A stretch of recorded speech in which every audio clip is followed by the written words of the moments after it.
as aulas, realmente uma coisa muito boa e que foi essencial para minha aprovação. Um aluno do Objetivo, intensivão, ponto 40, presencial.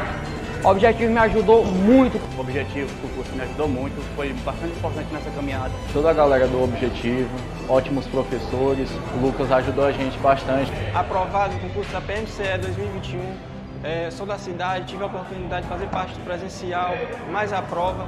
O Objetivo me proporcionou revisões rápidas. O pessoal do Objetivo me ajudou muito na questão do planejamento, a organizar minhas metas para que eu conseguisse essa aprovação. O Objetivo foi fundamental na minha construção como estudante para concurso, onde eu construí minha base. Fala galera do Objetivo, hoje eu recebi a notícia tão aguardada há anos, consegui ser aprovado na Polícia Rodoviária Federal. Só tenho a agradecer a toda a equipe do Objetivo. Fui uma das primeiras alunas do Objetivo Concursos quando nós ainda assistíamos a aula numa salinha alugada em cima de uma igreja evangélica. O conforto era pouco, mas não faltava disposição, e energia para a gente estudar e conseguir os nossos objetivos. Valeu muito a pena. Salve meus amigos, aqui Davi Lins, acabei de sair do Cefap, vim fazer minha matrícula para o curso de formação de soldados da Polícia Militar do Pernambuco. Tô passando aqui para agradecer toda a equipe do Objetivo Concurso e deixar a dica aí para os alunos aí que não desistam, que sua hora vai chegar. Eu me chamo José Brandão e venho aqui agradecer ao pessoal do Objetivo, professor Lucas Neto, a todos os professores do Objetivo por serem suporte na minha aprovação do concurso do DEPEN. Comprei o curso um pouco antes de sair o edital e ontem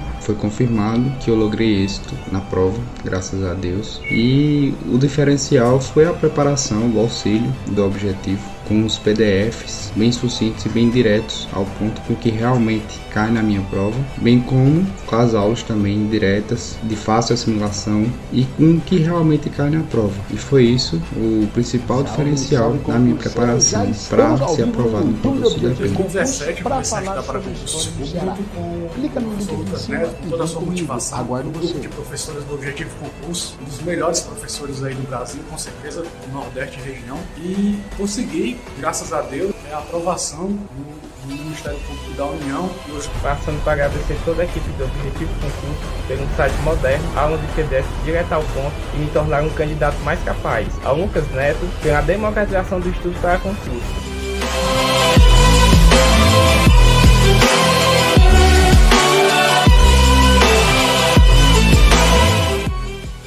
Eu fui o primeiro colocado na ampla concorrência do concurso da Polícia Militar do Ceará.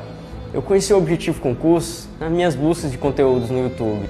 Assisti uma aula, assisti uma videoaula ao vivo, baixei o PDF, baixei o Vadimeco e resolvi dar esse voto de confiança assinando a plataforma deles. E, cara, eu me surpreendi. Os professores, o material, as aulas, realmente uma coisa muito boa e que foi essencial para minha aprovação. Um aluno do Objetivo. Salve, salve concurseiro!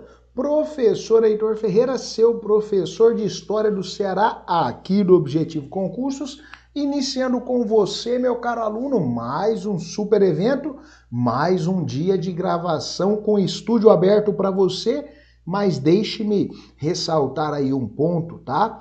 Gravação com estúdio aberto, mas não ficará aberto todo o período, tá? Uma parte do evento estará aberto para você e a outra somente no nosso Objetivo Play. Então já começo aqui fazendo convite para você que ainda não é nosso assinante, que procure os nossos atendentes na nossa plataforma e torne-se parte da tribo, beleza? Tranquilo, tranquilo, tranquilo? Já vai deixando aqui o seu like, manda para mim aí no nosso bate-papo de qual cidade, de qual estado você me acompanha nesta tarde, já vai compartilhando com todo mundo. Hoje nós vamos falar um pouquinho sobre o Ceará na República Velha, tá? O Ceará na República Velha. Bora, bora, bora, vamos trabalhar, beleza, galera? Antes de mais nada, deixe-me ressaltar um ponto, tá? Enquanto eu estiver gravando o bloco, eu não consigo interagir com vocês. Então, dúvidas, você pode ir mandando. Quando eu acabar a gravação do bloquinho, eu dou uma atenção para vocês, beleza? Olha lá, o Everton é de Fortaleza, Ceará, Idecan é de Caucaia, Ceará, Galera aí sempre na área. O Josias é de Iguatu, sempre presente o pessoal de Iguatu também. Então bora começar a trabalhar, galera. Tem muito conteúdo pra gente ver hoje. Vamos iniciar os nossos trabalhos. O Jair Bolsonaro aqui no nosso bate-papo é de Fortaleza, Ceará. Presença ilustre, olha aí, galera. Muito boa tarde, vamos lá. O Samuel é de Aiuabá. Então, bora. Começando, galera. Então já sabe, aquele mesmo método operante. Enquanto eu estiver gravando o bloco, eu não consigo atendê-los, tá? Então pode mandando a dúvida. Fechei o bloco, eu dou uma atenção para vocês. O Caeni Santos é de Timon, Maranhão. Show! Então bora lá, começando, meu aluno. Salve, salve, concurseiro! Professor Heitor Ferreira, iniciando com você, meu caro aluno, mais um super bloco do nosso curso completo de História do Ceará em Teoria. Se você ainda não segue o professor, já vai lá no @pergunta pro Heitor e já começa a seguir o professor. Bora aos trabalhos. O Ceará na República Velha. Meu aluno, quando a gente olha para o Ceará neste contexto de República Velha, eu tenho que fazer o primeiro apontamento importante. Qual, professor? O Ceará passou a ser um estado. Então perceba, eu tenho aqui uma transição. O Ceará, que já foi uma capitania, que já foi uma província, agora ele passa a ser um estado.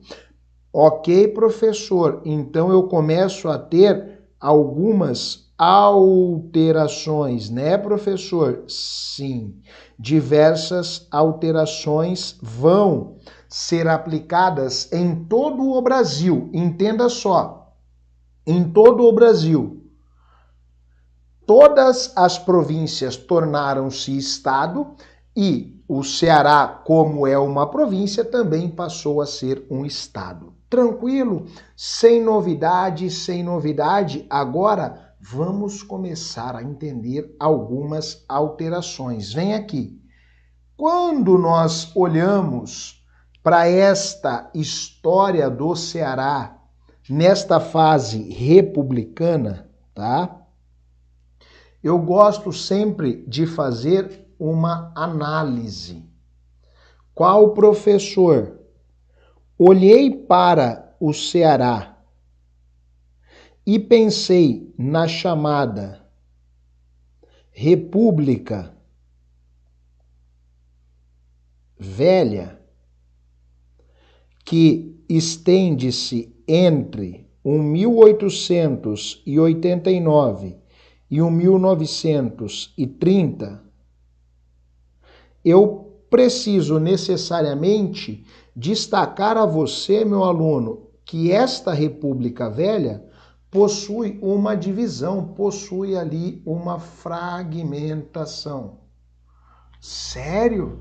Sério. E aí, o que eu quero destacar? Primeira coisa, dentro dessa República Velha, eu tenho a chamada República da Espada. República da Espada de 1889 a 1894. Lembre-se sempre, a presença de marechais, E eu tenho a segunda etapa, a chamada República Oligárquica. República Oligárquica entre 1894 e 1930. Professor, esta divisão, ela é importante? Ela é muito importante. Em especial, quando nós pegamos esta fragmentação aqui da nossa república oligárquica. Professor, por que isso? Esta república oligárquica traz à tona um grande processo do quê? De transformação. Essa transformação, no que refere-se ao quadro político, econômico.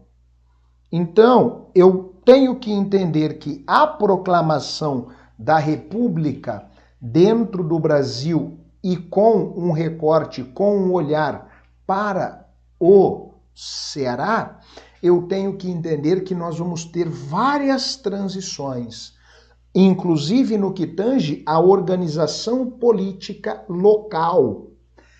A proclamação da República, como foi um movimento muito elitista, bancado por 3 estados, Rio de Janeiro, que era a capital, São Paulo e Minas Gerais, fez com que em várias regiões do Brasil houvesse o quê?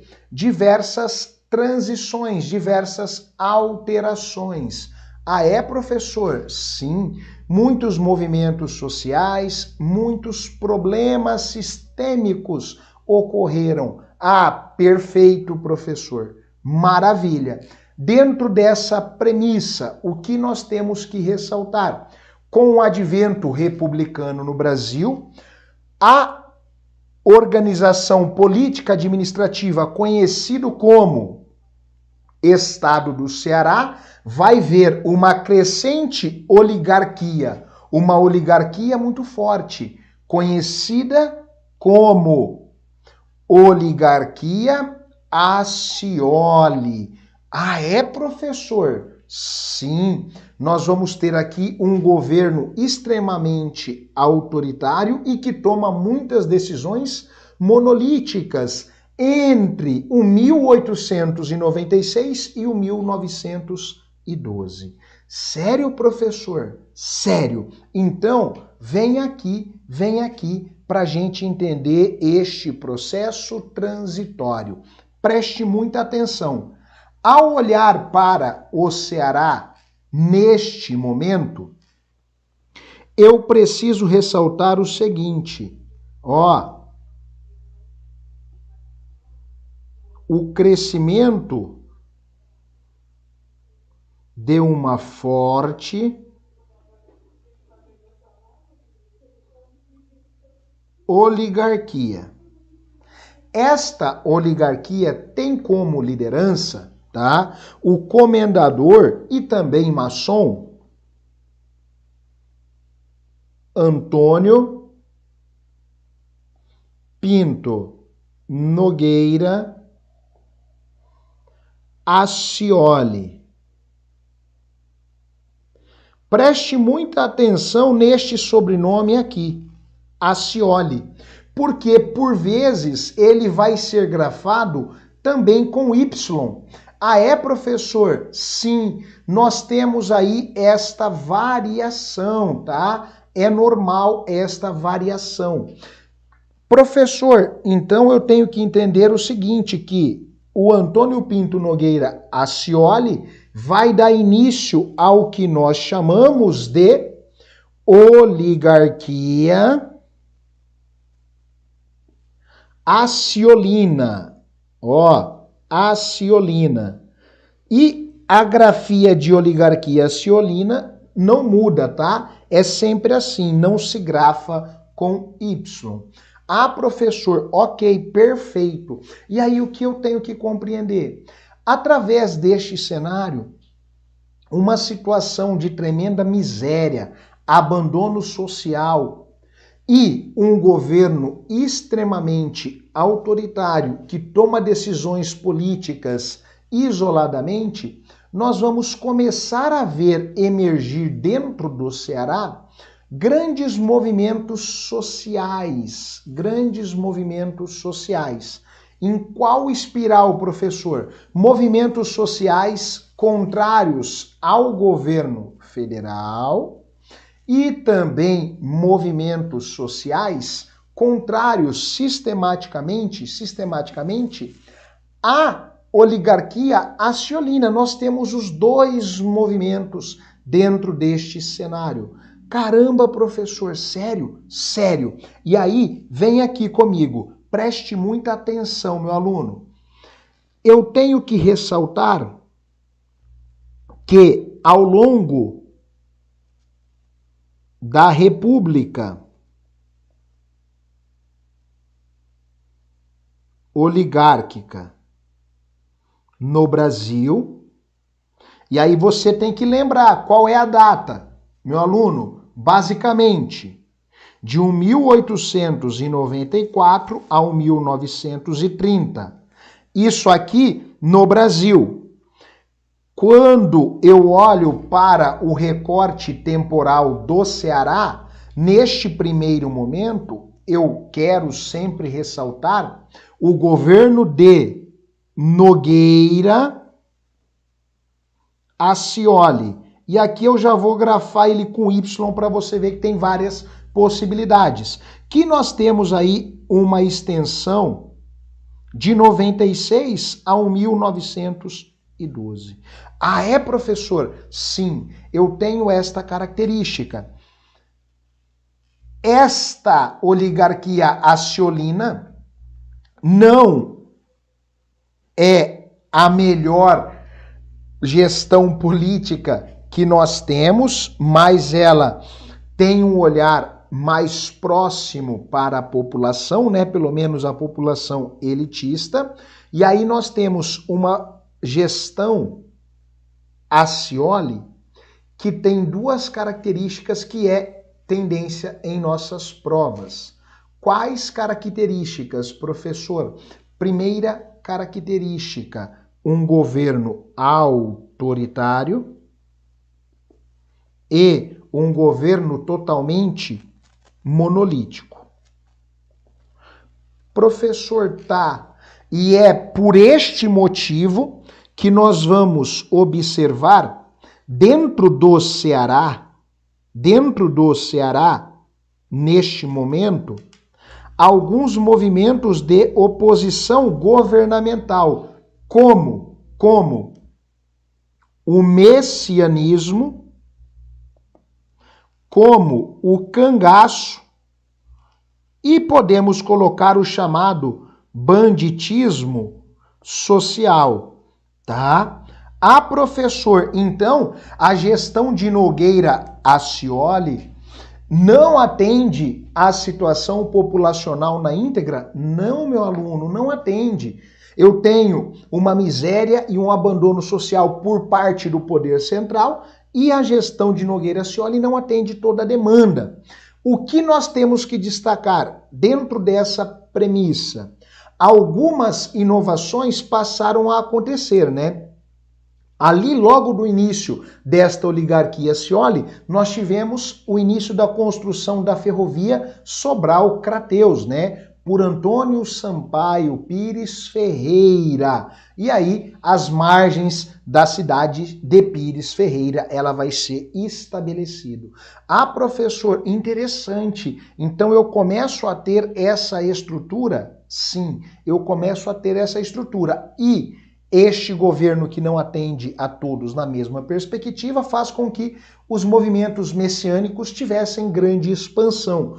Obviamente, muitos deles inspirados no Antônio Conselheiro, que começou o Arraial de Canudos na região de Belo Monte, na Bahia. Aí nós podemos citar o padre Cícero, o beato Zé Lourenço, o padre Ibiapina. Então eu tenho um movimento messiânico muito forte, que vai ganhar muita força com a gestão de Hermes da Fonseca, a organização do que nós chamamos de salvacionismo. Salvacionismo, professor? Sim, eu tenho aí algumas características para destacar. Então vem aqui.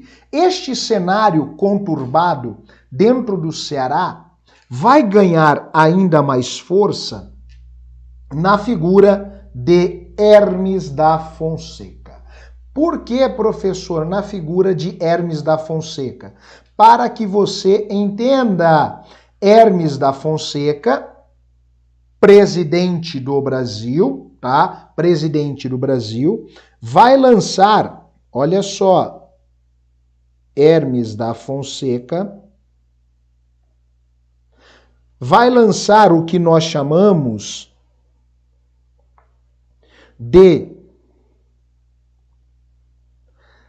salvacionismo, tá? O salvacionismo. Professor, e o que eu tenho nesta política da salvação? Hermes da Fonseca, com o salvacionismo, visa lançar um novo candidato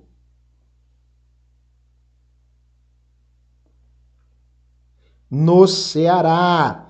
E é aqui que nós temos que ficar atento para o perfil da IDECAM, né? Ah, qual é o candidato, professor? O senhor Franco Rabelo.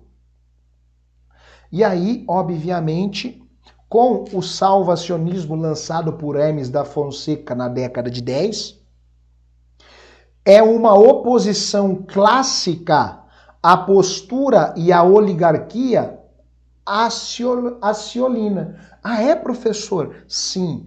E aí, o que vai acontecer? Nós vamos acompanhar o que nós chamamos, ali em 1914, de uma guerra. A guerra que estourou no Ceará. Você está brincando, professor? Não, eu tenho um conflito dentro do Ceará, um conflito bem interessante. Disputa entre oligarquias.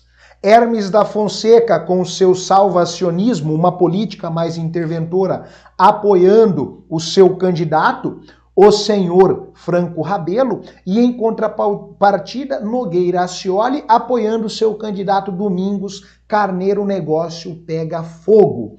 E no meio desta transição, nós vamos ver emergir dentro do Ceará o que nós conhecemos como Coronel de Batinas. Que isso, professor? Os coronéis de Batina eram os nomes dados aos padres da Igreja Católica Romana que atuaram na cultura, na política, no estado do Ceará, ali entre 1920 e 1964, nós tivemos vários padres de Batina. E aí nós podemos citar, inclusive, o padre Cícero Romão Batista como um destes padres de Batina, que vai aí ter uma grande importância dentro dessa estrutura de uma expansão religiosa no Ceará. Então, o catolicismo sempre foi muito forte.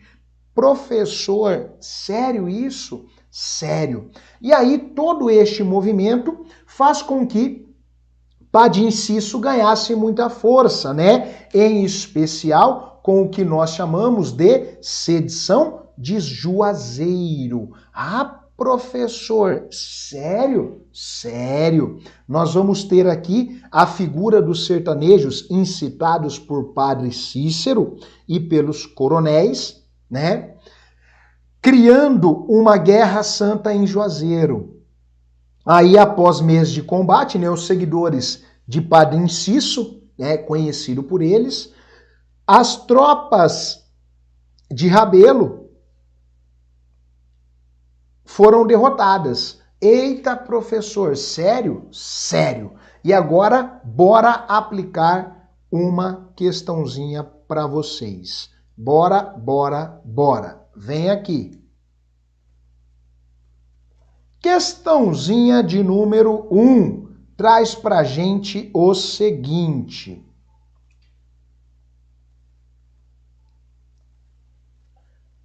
A guerra que estourou no Ceará em 1914 entre autoridades políticas locais, e aí, ó, a grafia de Ascioli, sempre com várias possibilidades, e as forças do governo federal, representadas por Franco Melo, teve uma guinada diferente após uma decisão tomada por Padre Cícero.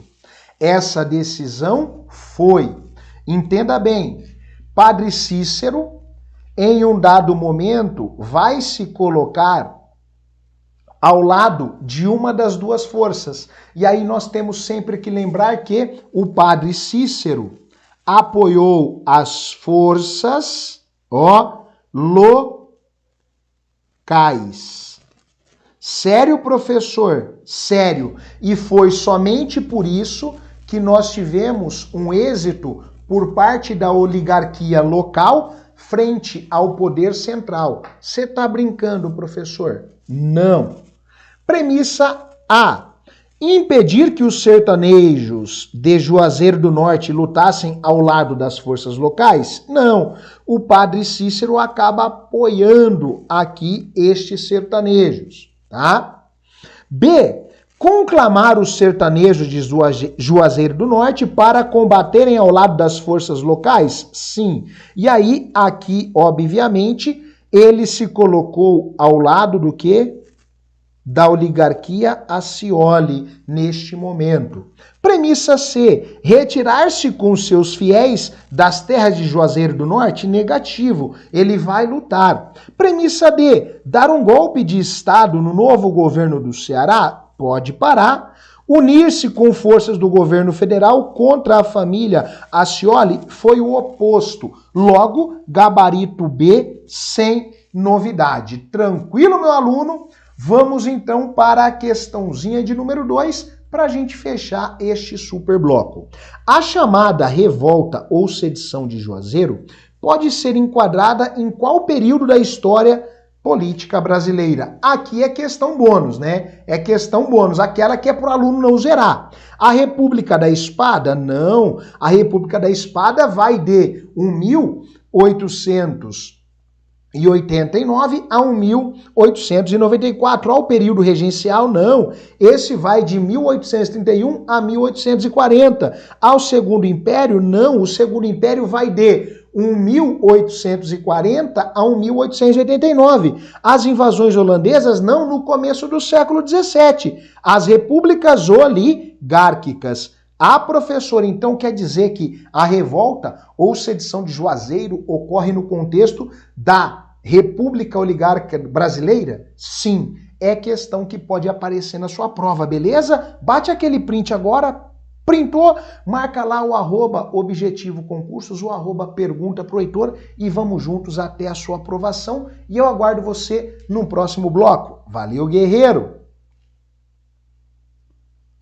Salve, salve, meu aluno! Você que está comigo aqui no nosso YouTube, vamos com tudo.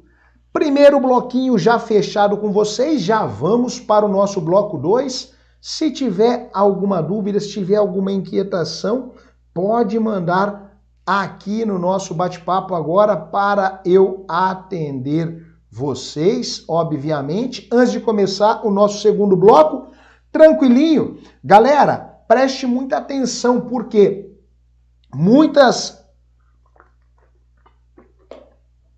questões vão permear a historiografia brasileira, tá? A partir de agora, você tem que ter uma expertise mais clássica para não cair em nenhuma pegadinha. Como assim, professor? De forma estrutural, de forma sistêmica. Você precisa ficar atento em qual organização. A partir de agora, República Velha, Era Vargas, República Liberal, Regime Civil Militar, República Nova. Eu tenho que fazer uma correlação sempre entre a história do Brasil e a história do Ceará. Então, elas ficam ali flutuando entre uma e outra. Se por um obséquio você tiver dificuldades nesta cronologia, eu indico que você organize sistematicamente uma estrutura com uma linha do tempo bem ajustada de todo o Brasil República, para que você não fique aí dependendo de fazer correlações que você não domine, tá? Então tem que tomar muito cuidado quanto a isso, beleza? Sem novidade, galera? Vamos então para o nosso bloco 2. Bloco 2 é um bloco que a banca IDECAM tem uma característica forte, gosta muito de trabalhar, então eu vou trabalhar esse tópico isolado. Vamos falar do salvacionismo no Brasil e também no Ceará, tá? No Brasil e no Ceará. Então você vai perceber sempre esta correlação. Esta correlação, ela é essencial. Tranquilo, meu aluno? Tá tudo certo? Fala comigo no bate-papo aí. Só manda um ok se tiver tudo bem, porque nós já vamos iniciar o bloco 2, aí eu fico off por mais ou menos 20 e poucos minutos. Belezinha? Tudo muito bom, vamos nessa. Ok, então seguimos.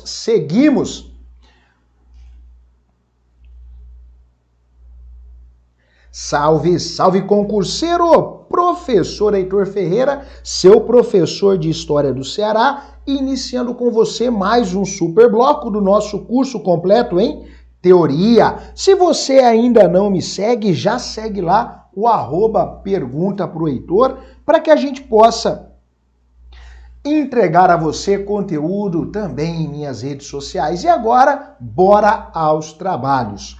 Os reflexos do salvacionismo no Brasil e no Ceará. Primeiramente, quando eu falo dos reflexos do salvacionismo, eu tenho que ressaltar a você, meu aluno, uma característica. Qual característica? O salvacionismo foi lançado pelo presidente Hermes da Fonseca.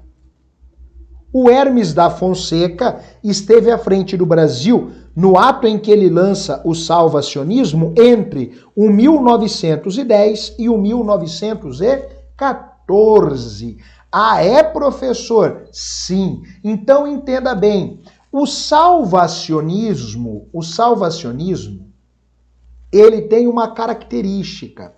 Qual característica?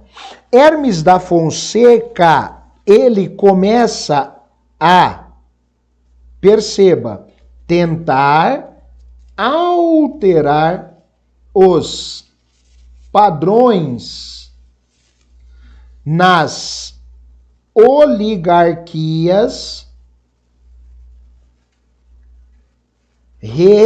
regionais. E aí, meu aluno, o que eu preciso que você compreenda?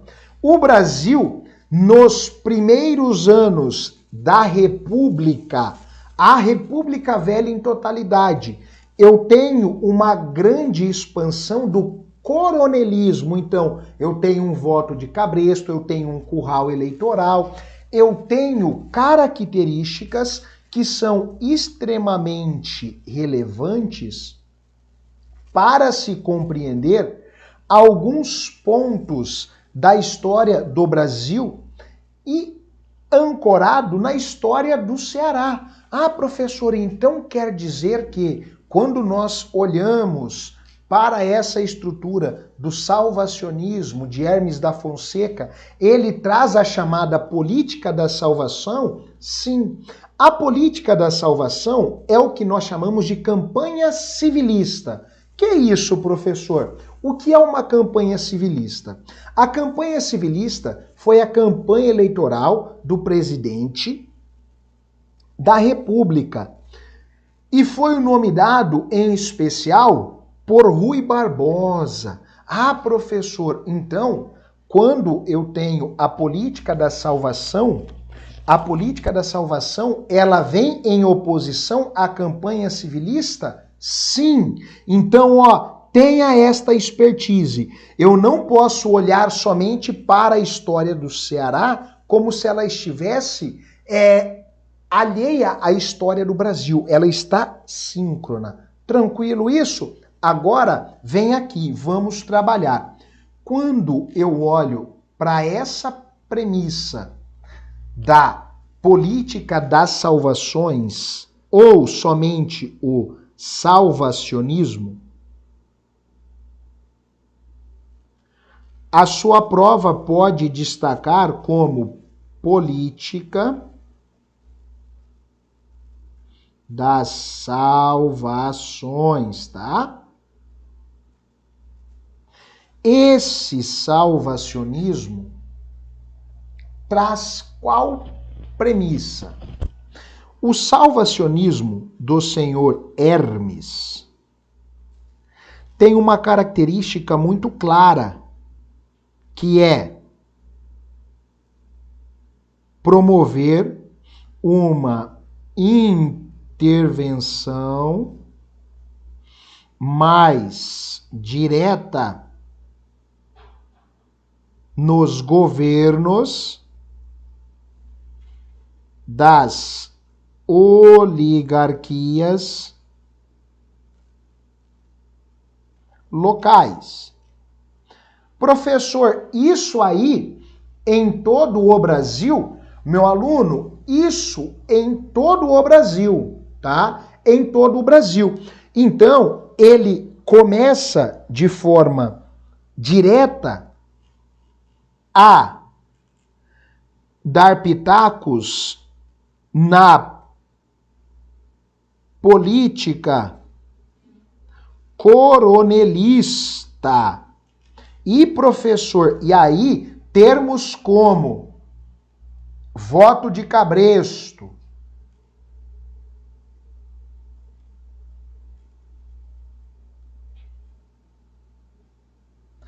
termos como o chamado curral eleitoral e o próprio coronelismo entram em pauta. Então, a gente percebe de forma direta uma tentativa intervencionista. Professor, tá, ok. Aonde ele começa esta campanha do salvacionismo? Em São Paulo, com uma tentativa do quê? De enfraquecer os cafeicultores, lembrando que o café já vinha passado por uma série de crises, mas em São Paulo ele não consegue lograr êxito, né? Porque o PRP é muito forte, ele fracassa com o general Dantas. E aí ele vai observar que em Pernambuco há uma possibilidade, e é ali que ele leva o general Dantas Barretos para começar este processo. E aí este processo ele vai se repetir. Como assim? De forma bem estruturada para você, tá? Nós vamos observar que Hermes da Fonseca começa a tentar dar golpes nas oligarquias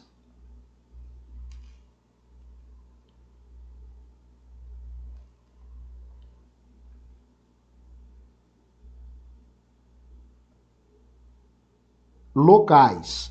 E aí, o primeiro golpe foi tentado em São Paulo. Professor, deu certo? Não. Fracasso total. Ok, professor, com o fracasso de São Paulo, ele passa a olhar para o Nordeste brasileiro. Sério, professor? Sério. E aí, com o fracasso desta implementação salvacionista em São Paulo, ele coloca o foco no Nordeste. Ele vai para Pernambuco. Ele tenta o mesmo golpe no estado do Ceará e também em Alagoas. A professor, então, Hermes da Fonseca tenta colocar governantes que estão sobre o seu domínio. No estado de Pernambuco, a tentativa foi com Dantas Barretos, tá? Um general, o general Dantas Barreto. Ah, professor, então tá bom, deixe-me ver se eu estou acompanhando o movimento.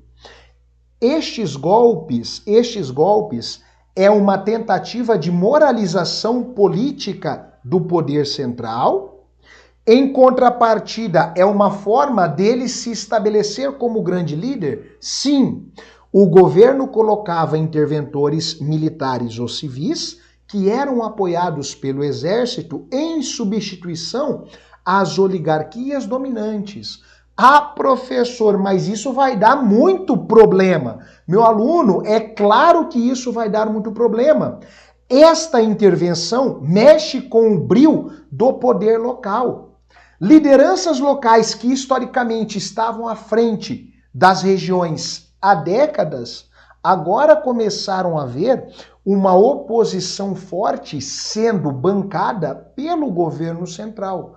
E aí as coisas começam a sair um pouco do controle. Nós vamos começar a ter uma série de movimentos, como um fortalecimento do cangaço, a própria coluna Prestes, as ações do padre Cícero Romão ali no interior do Ceará.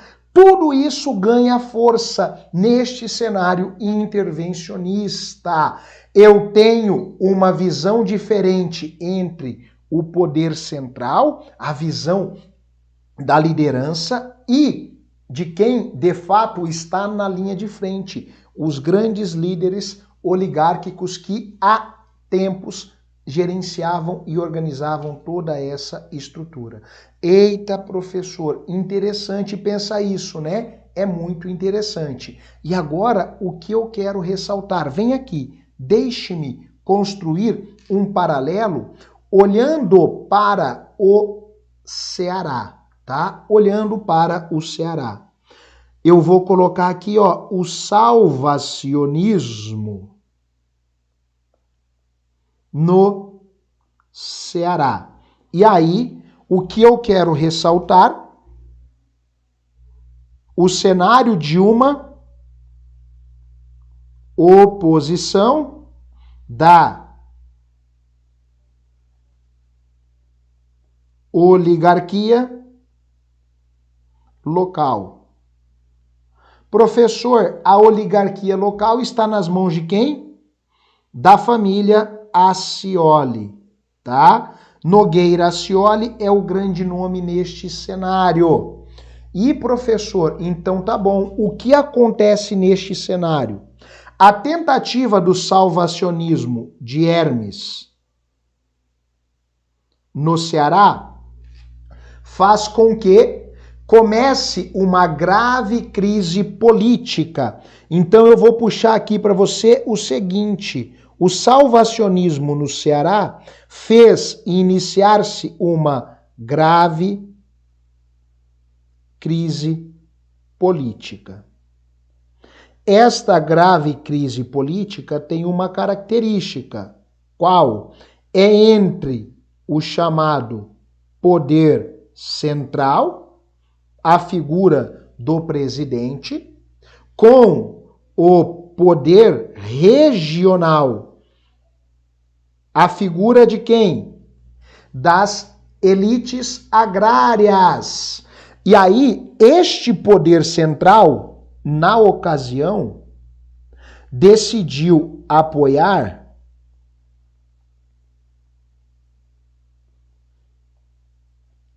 Franco Rabelo, que por vezes é apresentado apenas como Franco Melo. É Franco Rabelo Melo, tá? Ah, professor, perfeito. E aí, o que acontece? A partir deste momento, nós vamos perceber que o cenário cearense, que já era um cenário de miséria e de forte abandono social, vai ter uma escalada ainda maior nas tensões. E foi neste processo de escalada que vai fazer com que o grande líder messiânico religioso, o padre Cícero, resolvesse apoiar quem? a elite regional. Professor, deixe-me ver se eu entendi. Com esta política intervencionista, com esta política de alteração das características locais dentro do Ceará, um líder religioso muito forte decide se opor ao governo central e a partir dali o que vai acontecer? Eu começo a ter uma resistência muito forte. O caso mais famoso e emblemático foi quando o padre Cícero Romão Batista, interessado em fazer alianças, com a oligarquia regional, impediu as ações de quem? Do governo central. Eu tenho aqui uma oposição direta. Eu tenho aqui um movimento extremamente consolidado do regionalismo. Professor, só no Ceará? Digo que não. Aconteceu em várias partes do Brasil, mas também no Ceará. E aí, o que nós vamos perceber de forma sistêmica? Esta visão intervencionista de Hermes da Fonseca fez com que houvesse uma aliança entre grupos distintos a fim de vencer um inimigo em comum. E aí há uma característica que merece a nossa atenção. Qual? Esta visão intervencionista parte de uma aliança muito sólida da República Oligárquica entre o PRP mais o PRM, o Partido Republicano Paulista e o Partido Republicano Mineiro, que se consolida na cidade do Rio de Janeiro, que é a capital política do país.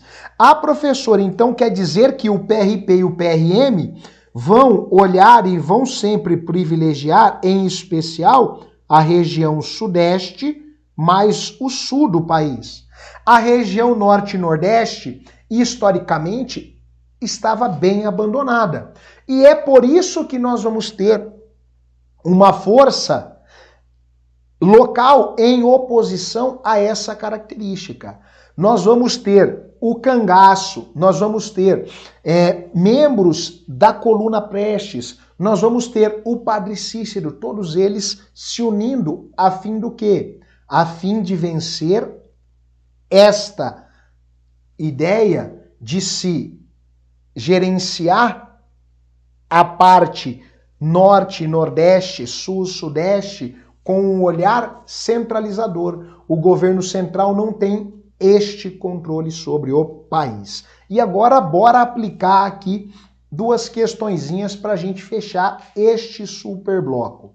Questãozinha de número 1 traz o seguinte: o cangaço, a coluna Prestes e a ação de Padre Cícero Romão Batista desenvolveram-se no interior do Brasil ao longo dos anos de 20 ou 30. É correto dizer que os três movimentos, são movimentos de oposição. Oposição ao quê? Ao governo central. Logo, eu olho para o recuo temporal, 20 e 30. 20 e 30 eu tenho no Brasil a chamada República Oligárquica ou a República do Café com Leite. Eita, professor, sério? Sério. E aí vamos às premissas.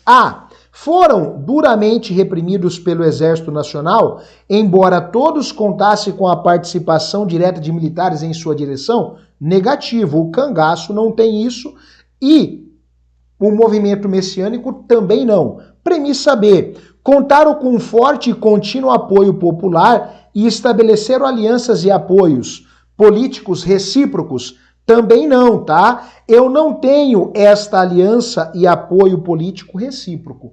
Isso aqui não é uma característica dos três movimentos, tá?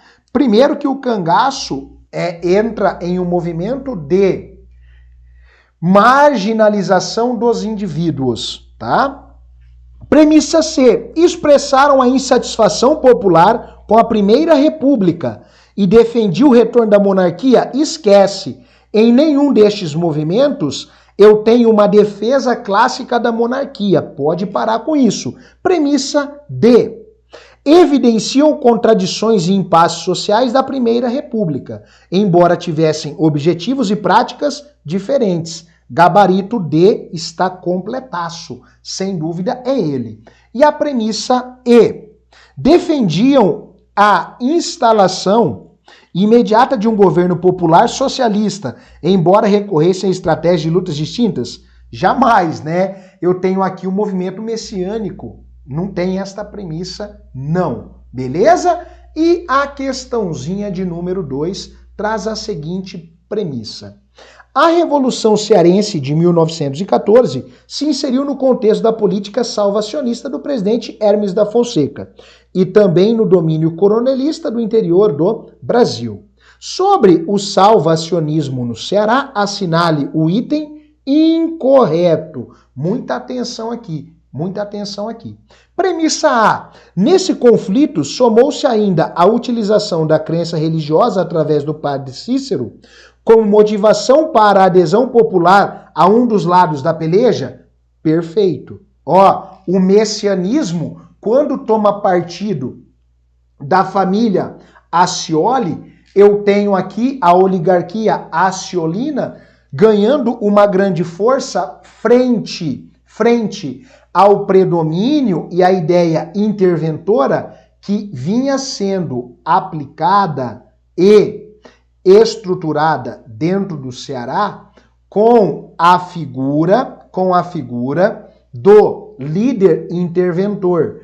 Professor, então quer dizer que há a presença de um líder interventor? Há a presença de um líder interventor, o Franco Rabelo, tá?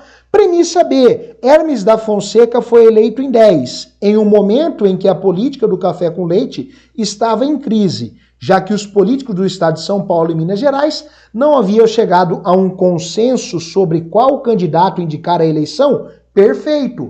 Hermes da Fonseca assume um momento na onde eu tenho uma forte disputa.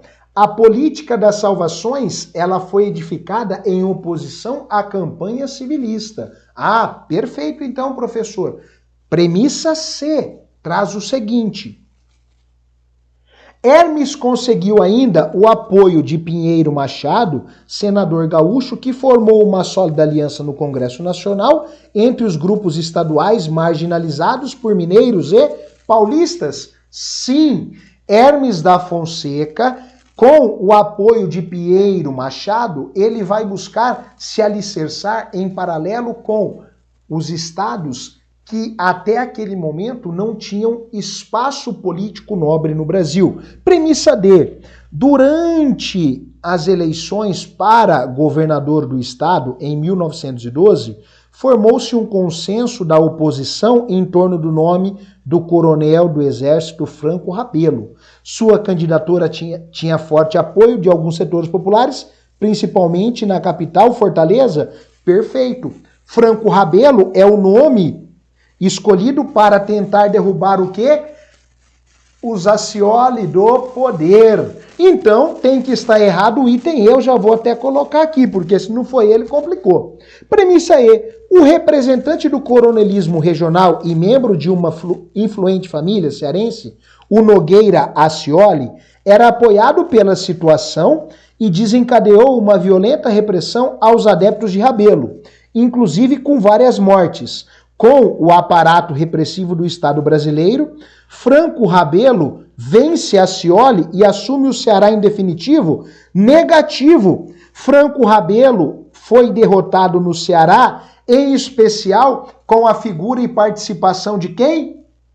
Do padre Cícero. Eita, professor, então Cícero Romão Batista, ao apoiar a Scioli, consegue lograr êxito frente ao candidato do Poder Federal? Sim. Tranquilo? Bate aquele print agora.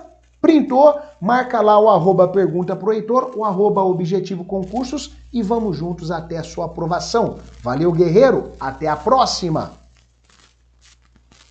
Salve, salve, meu aluno! Fechamos mais um super bloco com você aqui no nosso YouTube. Agora, o que eu tenho que ressaltar para você? Agora, a nossa live continua apenas para os assinantes do nosso Objetivo Play, tá? Meu aluno, então se você não é assinante, clica aqui no link abaixo, tá no descritivo e vem para a tribo, porque a gente segue com vocês no nosso Objetivo Play. Beleza? Bate aquele print agora, você que tá no YouTube aí, ó. Printou? Posta lá, segue o professor no @pergunta pro Heitor e vamos juntos porque PM Ceará é nossa. Beleza? Manda o feedback da aula aí para eu ver se vocês gostaram, se vocês acompanharam. E agora nós estamos indo para o Objetivo Play, uma pequena pausinha aí de 1-2 minutos para colocar na plataforma para vocês. Beleza, galera? Espero ter ajudado vocês um pouquinho. E eu aguardo vocês nos próximos eventos, tá? No sábado às 10 tem atualidades para PMCE, gravação de matriz com estúdio aberto, tá imperdível, já marca na sua agenda. E quinta e sexta-feira tem aula de História Regional para quem vai prestar o concurso em Granja, tá? Mas aí é muito específico, não sei se você vai ter interesse. Mas se tiver, às 10 eu já espero você. Valeu, moçada. Continuamos na onde? No nosso Objetivo Play. Se ainda não é assinante, ó, vem para a tribo. Valeu, galera. Eu fui o primeiro colocado na ampla concorrência do concurso da Polícia Militar do Ceará. Eu conheci o Objetivo Concurso nas minhas buscas de conteúdos no YouTube. Assisti uma aula, assisti uma videoaula ao vivo, baixei o PDF, baixei o Vadimeco e resolvi dar esse voto de confiança assinando a plataforma deles. Cara, eu me surpreendi. Os professores, o material, as aulas, realmente uma coisa muito boa e que foi essencial para minha aprovação. Um aluno do Objetivo, intensivão, ponto 40, presencial. O Objetivo me ajudou muito. O Objetivo, o curso me ajudou muito, foi bastante importante nessa caminhada. Toda a galera do Objetivo, ótimos professores, o Lucas ajudou a gente bastante. Aprovado no concurso da PMCE 2021. Sou da cidade, tive a oportunidade de fazer parte do presencial, mais a prova. O Objetivo me proporcionou revisões rápidas. O pessoal do Objetivo me ajudou muito na questão do planejamento, organizar minhas metas para que eu conseguisse essa aprovação. O Objetivo foi fundamental na minha construção como estudante para concurso, onde eu construí minha base. Fala, galera do Objetivo, hoje eu recebi a notícia tão aguardada há anos, consegui ser aprovado na Polícia Rodoviária Federal. E só tenho a agradecer a toda a equipe do Objetivo. Fui uma das primeiras alunas do Objetivo Concursos quando nós ainda assistíamos a aula numa salinha alugada em cima de uma igreja evangélica. O conforto era pouco, mas não faltava disposição, né, e energia para a gente estudar e conseguir os nossos objetivos. Valeu muito a pena. Salve, meus amigos, aqui Davi Lins, acabei de sair do Cefap, vim fazer minha matrícula para o curso de formação de soldados da Polícia Militar do Pernambuco. Tô passando aqui para agradecer toda a equipe do Objetivo Concursos e deixar a dica aí para os alunos aí que não desistam, que sua hora vai chegar. Eu me chamo José Brandão e venho aqui agradecer ao pessoal do Objetivo, professor Lucas Neto, a todos os professores do Objetivo por serem suporte na minha aprovação do concurso do DEPEN. Comprei o curso um pouco antes de sair o edital e ontem foi confirmado que eu logrei êxito na prova, graças a Deus. E o diferencial foi a preparação, o auxílio do Objetivo com os PDFs bem sucintos e bem diretos ao ponto com que realmente cai na minha prova, bem como com as aulas também diretas, de fácil assimilação e com o que realmente cai na prova. E foi isso o principal diferencial na minha preparação para ser aprovado no concurso do Em EPEM. 2017 eu comecei a estudar para concursos públicos junto com o professor Lucas Neto, com toda a sua motivação e um grupo de professores do Objetivo. Salve, salve concurseiro! Agora somente com você no nosso Objetivo Play, vamos dar sequência na nossa gravação com o Estúdio Aberto, História do Ceará. Vamos falar da família Ascioli no Ceará. Chegou a vez da gente dar aquela atenção toda especial para esta família Ascioli e, claro, compreender a importância deles neste Ceará, na República Velha. Então, meu aluno, vamos aos trabalhos. Vou colocar para gravar, então eu vou me apresentar de novo, tá? Padrãozinho de sempre. No final eu fico disponível para atender as dúvidas que porventura venham a surgir. Então vamos nessa. Salve, salve concurseiro! Professor Heitor Ferreira, iniciando com você mais um bloco do nosso curso completo de História do Ceará. Em teoria, se você ainda não segue o professor, já vai lá no @pergunta pro Heitor e já segue. Bora, porque agora nós iremos falar da ascensão da família Ascioli no Ceará. Quando eu falo de família Ascioli, eu tenho que ressaltar dois pontos importantes. Ponto 1, tá? Eu sempre vou lembrar de Antônio Pinto Nogueira Ascioli. Esse é o grande representante. Ok? Perfeito, professor. E o segundo nome, o segundo elemento, ele foi o político mais influente no Ceará durante toda a República Velha. Só para que você entenda, isso aqui, de forma direta, já é uma questão de prova. Você está brincando, professor? Não. Isso aqui, de forma direta, já pode ser uma questão de prova cobrado aí pela IDECAM. Mas por que que isso já pode ser uma questão de prova, professor? De forma bem organizada. Qual foi o principal representante político na oligarquia cearense na República Velha? De cara, Antônio Pinto de Nogueira Ascioli. É ele. A dinastia oligárquica mais duradoura. Ah, então, professor, beleza, já acompanhei este movimento. Tranquilo isso? Professor, tem mais algum fator relevante? Tem, vem aqui. Quando a gente olha para essa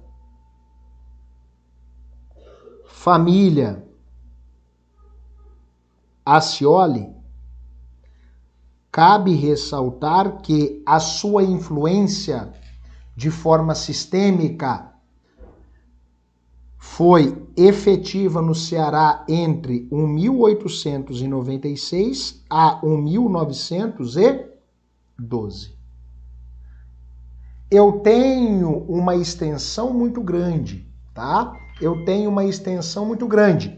E aí, o que eu devo ressaltar? Esta família representa uma oligarquia regional muito forte no Nordeste brasileiro. Ah, professor, então não é tão somente só no Ceará? Não, em todo o Nordeste. Ok, professor. E quem é Antônio Pinto Nogueira Alcioli? Ele é filho de um casal de primos portugueses, o Josué Pinto de Nogueira, natural de Silvares, tá?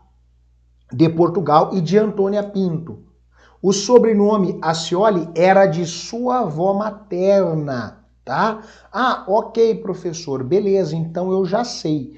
E qual é a representatividade deste indivíduo para a política? Deixe-me ressaltar para você entender um ponto. Quando eu falo desta família Alcioli, eu estou referindo-me em especial a Nogueira Alcioli. Nogueira Alcioli, que formou-se em Direito, bacharel, pela Faculdade de Direito de Recife, em 1864.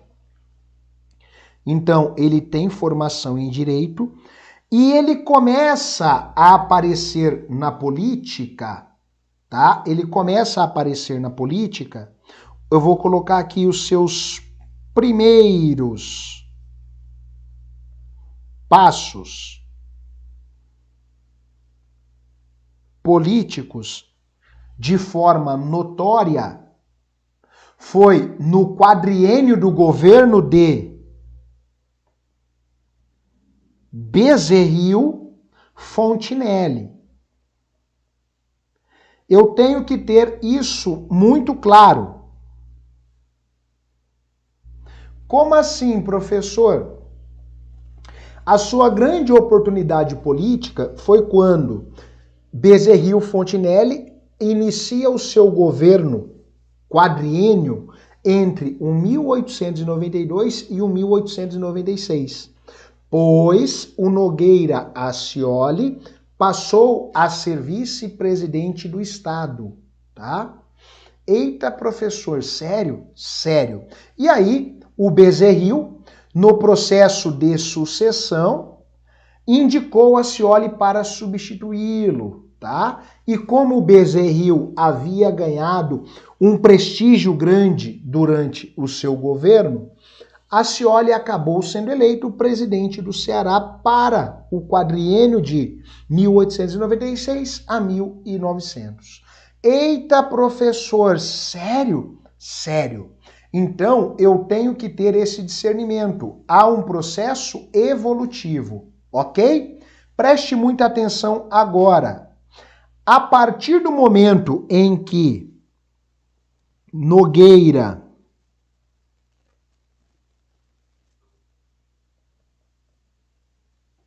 Alcioli começa a ganhar representatividade, tá?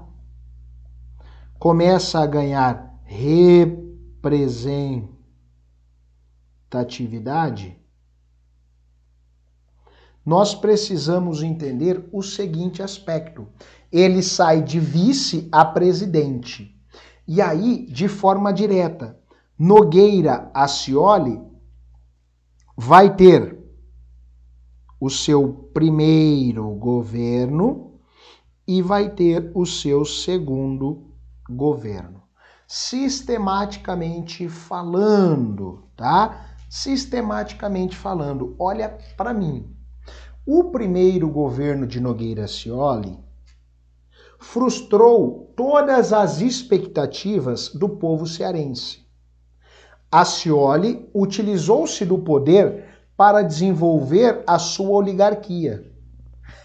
No primeiro governo, ele tinha um apoio amplo do governo federal e também estadual, os quais era considerado um homem honrado e extremamente íntegro. Eita, professor, sério? Sério. Nós precisamos ressaltar que durante este primeiro governo de Alcioli, que nós tivemos aí o início da chamada oligarquia alciolina, o estado do Ceará foi assolado por uma grande seca. Então, entre o 1898 e o 1900, a seca impactou muito esta oligarquia asciolina. E aí, o governante acabou, fazendo vista grossa para este sofrimento do povo nordestino. Ah, é, professor? Sim, este povo sertanejo residente do Ceará estava passando por imensas dificuldades, tá? Professor, ok. O que eu tenho que levar como característica marcante deste primeiro governo? Eu vou destacar 3 elementos. 1, 2 e 3. Primeiro elemento, o amplo apoio estadual. Segundo elemento, notícias de corrupção. Professor, corrupção? Sim, corrupção. E o terceiro motivo, característica, a grande seca entre o 1898 e o 1900. Professor, então quer dizer que esta oligarquia asciolina estava em risco? Sim, em especial porque ao longo deste primeiro governo nós vamos ter uma oposição muito sólida, uma oposição sólida, crescente.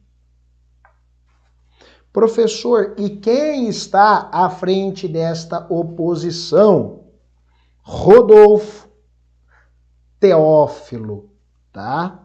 Rodolfo Teófilo é a oposição crescente deste primeiro governo. Rodolfo Teófilo, que é opositor de Accioli, fabricava a vacina contra a varíola e saía conscientizando o povo da necessidade da aplicação. Sério, professor? Sério. E aí, o que vai acontecer? A oligarquia asciolina passou a perseguir Teófilo, alegando que ele, assim, agia para desmoralizar o governo. Professor, você está brincando? Não.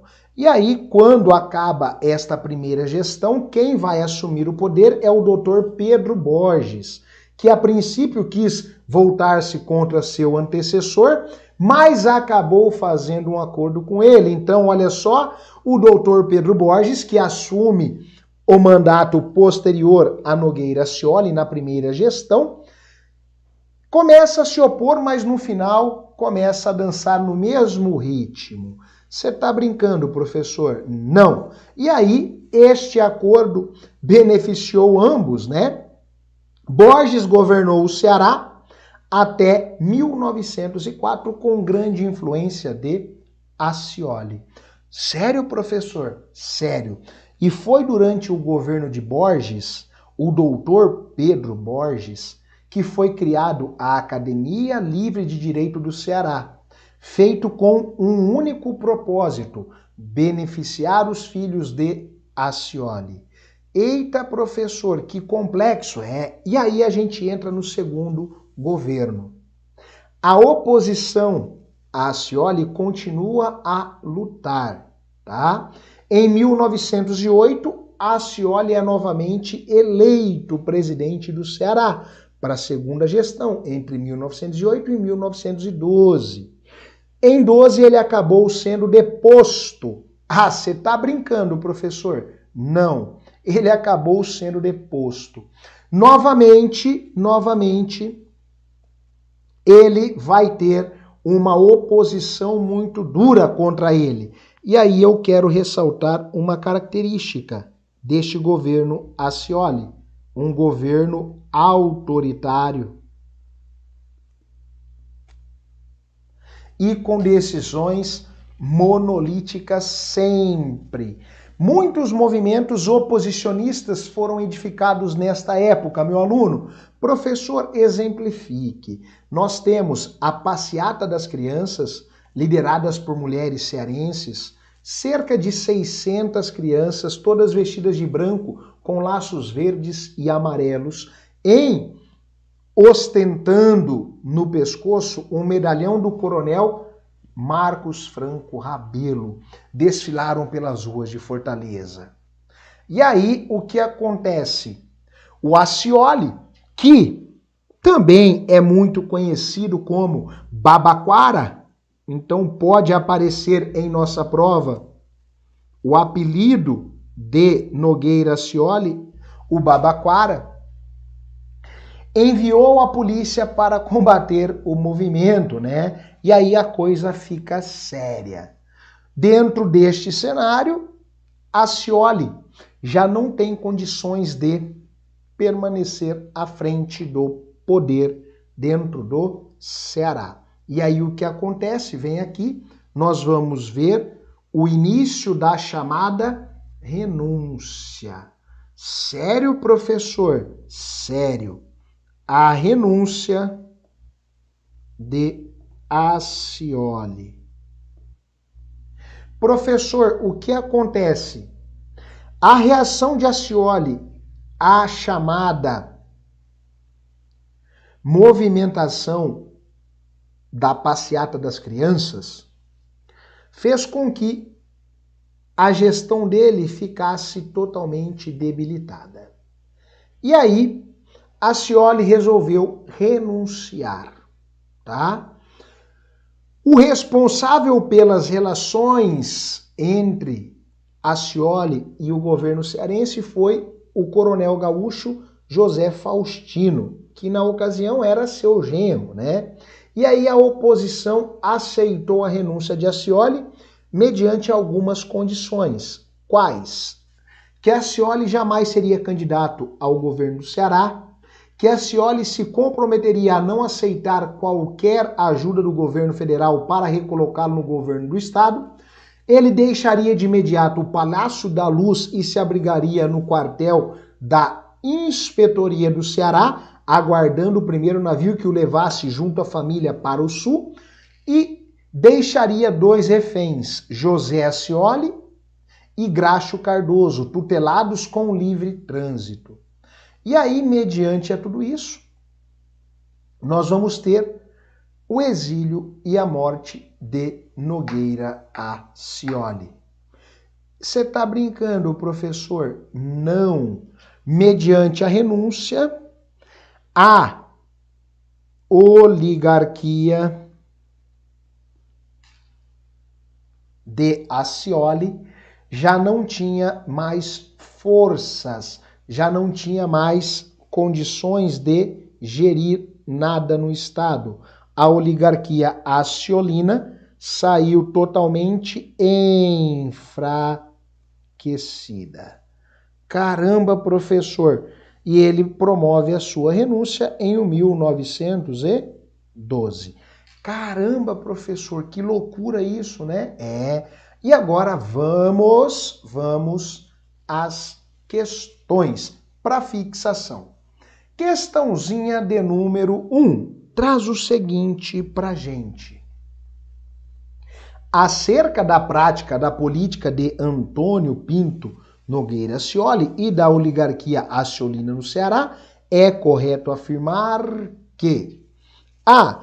Enfrentou os latifundiários e coronéis dos municípios cearenses? Não, ele jogava era junto. B. Combateu o nepotismo no processo de formação de seu grupo oligárquico? Jamais. O nepotismo é a palavra de ordem de Accioli. C. Accioli teve primeiramente ideais políticos liberais e depois conservadores? Não, ele sempre foi conservador, tá? Sempre foi conservador. D. A política dos governadores dificultou o pleno exercício das gestões de Accioli? Não. Dificultou não, acelerou, viabilizou. E E. Governou arbitrariamente o Ceará entre 96 e 12, com o apoio do governo federal na maioria dos casos.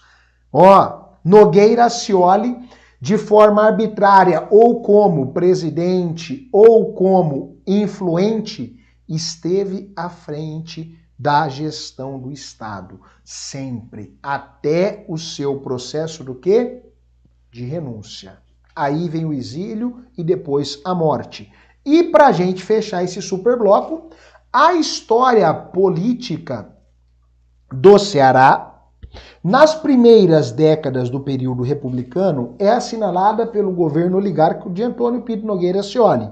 Marque o item que caracteriza corretamente as práticas políticas da oligarquia asciolina no Ceará neste período. Se você encontrar na sua prova grafado com um C só, tá tudo bem, tá? É a mesma oligarquia, que pode ser grafada também assim. Perfeito? A Scioli foi eleito 3 vezes como presidente do Ceará? Não, ele foi eleito 2 vezes. Uma ele foi eleito vice, tá? É, professor? Sim, a sua primeira grande participação política foi como vice de Bezerril Fontinelli. Tranquilo? Premissa B. A iluminação pública, o saneamento da capital cearense foram uma das estratégias políticas e administrativas de Scioli? Vamos pôr uma interrogação, mas certamente o item estará correto, tá? As obras públicas na capital do estado foram artimanhas políticas para que a sua oligarquia permanecesse por tanto tempo e a sua influência também, diga-se de passagem, tá? Premissa C. Após a Scioli ter perdido o governo do Ceará, o grupo político de Franco Rabelo enfrentou os apoiadores do ex-presidente? Não, né? Vale ressaltar que a Scioli, quando foi deposto, quando ele faz a sua renúncia, aí ele já não tem mais a situação ao seu lado, tá? Premissa D. Os 2 últimos mandatos governamentais sucessivos de Scioli, de 1904 a 1908 e de 8 a 12, ocorreram amparados na Constituição Federal? Esquece! Não tem amparo legal, tá? Ele estabelece um governo totalmente monolítico, tá? Eita, E a premissa E, Padre Cícero e Floro Bortolomeu, em Juazeiro do Norte, no Ceará, eram a favor do fortalecimento de Franco Rabelo após a queda de Scioli? Negativo, tá? Eu não tenho aí esta afirmação. Logo, gabarito correto, alternativa B. A oligarquia Scioli se manteve tanto tempo à frente do governo cearense porque fez boas obras no contexto do cenário da capital. Tranquilo, meu caro? Espero ter lhe ajudado um pouquinho. Bate aquele print, printou, marca lá o @pergunta pro Heitor, o @Objetivo Concursos e vamos juntos até a sua aprovação. Valeu, guerreiro! Salve, salve, meu aluno! Espero ter lhe ajudado mais um pouquinho aqui no nosso Objetivo Play e aguardo você nos nossos próximos eventos. Um grande abraço e vamos juntos até a sua aprovação. Valeu! Eu fui o primeiro colocado na ampla concorrência do concurso da Polícia Militar do Ceará. Eu conheci o Objetivo Concurso nas minhas buscas de conteúdos no YouTube. Assisti uma aula, assisti uma videoaula ao vivo, baixei o PDF, baixei o Vadimeco e resolvi dar esse voto de confiança assinando a plataforma deles. E, cara, eu me surpreendi. Os professores, o material, as aulas, realmente uma coisa muito boa e que foi essencial para minha aprovação. Um aluno do Objetivo, intensivão, ponto 40, presencial. O Objetivo me ajudou muito. O Objetivo do curso me ajudou muito, foi bastante importante nessa caminhada. Toda a galera do Objetivo, ótimos professores, o Lucas ajudou a gente bastante. Aprovado no concurso da PMCE 2021. Sou da cidade, tive a oportunidade de fazer parte do presencial, mais a prova. O Objetivo me proporcionou revisões rápidas. O pessoal do Objetivo me ajudou muito na questão do planejamento, organizar minhas metas para que eu conseguisse essa aprovação. O Objetivo foi fundamental na minha construção como estudante para concurso, onde eu construí minha base. Fala galera do Objetivo, hoje eu recebi a notícia tão aguardada há anos, consegui ser aprovado na Polícia Rodoviária Federal. Só tenho a agradecer a toda a equipe do Objetivo. Fui uma das primeiras alunas do Objetivo Concursos quando nós ainda assistíamos a uma salinha alugada em cima de uma igreja evangélica. O conforto era pouco, mas não faltava disposição, e energia para a gente estudar e conseguir os nossos objetivos. Valeu muito a pena. Salve meus amigos, aqui Davi Lins.